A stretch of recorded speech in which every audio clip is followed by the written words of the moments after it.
in football. Have you ever known anything quite like that? Yeah, look, it's hard. It's pretty hard to process because it's almost impossible to kind of analyse the game because it just seemed to get out of control through large parts of it, and you're left obviously disappointed with the result, but just really proud of the players' efforts.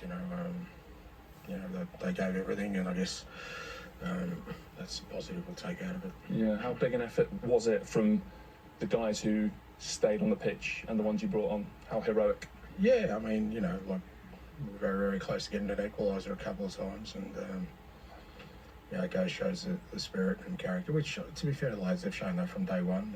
We've had all sorts of challenges to overcome, just a bridge too far today. You said in your first answer the game got out of control after a brilliant, maybe first 15 minutes. Why did it get out of control? Yeah, like I said, it's hard for me to process. I thought we started really well. We scored a great goal inches away from another one. We called offside, and I thought game was going as we wanted it to, and then obviously the red card sort of affected the game, and then I said it just seemed to, I don't know, I felt like I was standing around waiting for things to happen most of the game, with VAR intervention, and it just felt like a lot of standing around. Any mileage in the idea that it gets out of control after that first doggy tackle on Sterling? It almost becomes a battle at a different kind of football match after that? I don't know, it's hard to say. Like, you may see it that way, I mean, because, you're not sort of invested in it. I am, so you kind of ride with the emotions. I didn't think there was anything in that tackle that was anything worse than a few others that I saw, and, seemed to, go unpunished, but I guess that's just the nature of these kind of games. Some will get punished, some won't. I don't think that was the trigger for sort of what went after that. Okay. What do you make of the Romero red and the penalty? What do I make of it? I mean, they've obviously had a good look at it, and they've given it, so got to accept it. So maybe I'm reading too much into it, but is your issue not so much with any particular decision or any particular card, but more the effect, the big impact VAR has on a football match? You mentioned, plenty of standing around, and people at home know, but people in the stadium have no idea what's going on a lot of the time. It doesn't matter whether you've got any idea.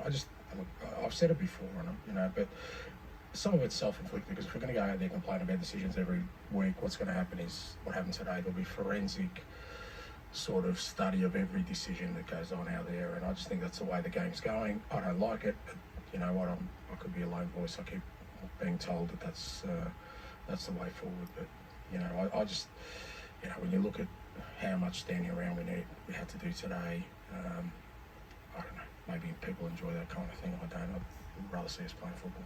But just to push you a little bit, any complaints at all about the Romero red or the Udogie red? No, I've already said that, that's whatever decision they've made. At some point, we've got to accept the referee's decision. That's how I grew up. Yeah, and I keep saying that. And I said that last time. This constant erosion of referees' authorities. Well, this is where the game's going to get. They're not going to have any authority, and it's going to get diminished. And we're going to be in the control of somebody a few miles away watching a TV screen. So. Decision's a decision, you either accept it or you don't. I've always been in the camp, you accept it. Trust me, in 26 years, I've had plenty of bad ones. I've had plenty that have fallen in my favour. It is what it is. Tactically then, when you go down to 10 and then 9, I mean, almost every team we see that low block, look for something on the break. You didn't do that. The high line stayed at 10, it stayed at 9. What's the thinking there? It's just who we are, mate. It's just who we are. It's who we're going to be till as long as I'm here.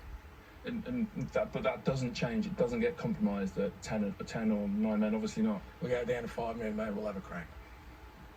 Thank you very much, Ange. Thanks, mate. Thank you.